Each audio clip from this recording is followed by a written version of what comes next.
Hello mga ka-approve! Ngayong araw, luto naman tayo ng version namin ng Bistik Tagalog. Tara!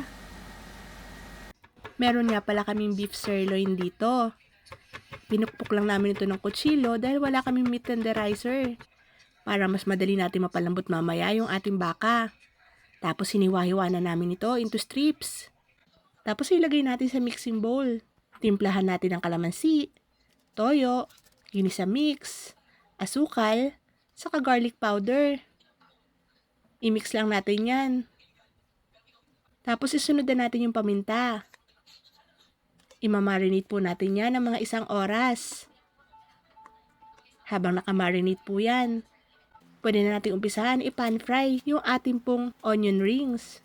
Naglagay lang po kami ng butter sa ating kawali. Tapos po, dyan na po natin piprituhin yung ating onion rings.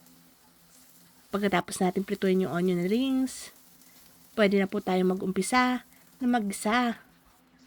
Igisa po muna natin yung bawang, tapos po isusunod natin yung ating sibuyas.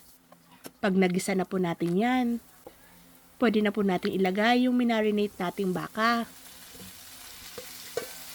Haluin lang po natin yan, tapos po takpan po natin para lumambot po ito.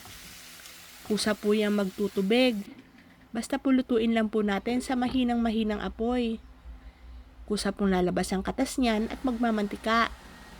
Mga after 1 hour po siguro, lalambot na po yung ating baka. Lagyan po natin ng liquid seasoning at ng paminta.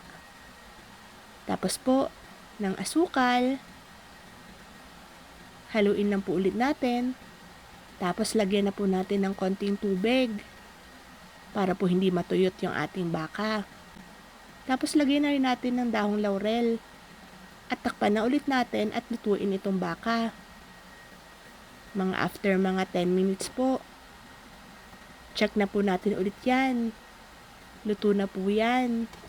Halu-haluin lang po natin. Tapos po ay pwede na natin ilagay yung ating mga piniritong onion rings. Ayan po, luto na po ang ating Bistik Tagalog. Kain po ulit tayo!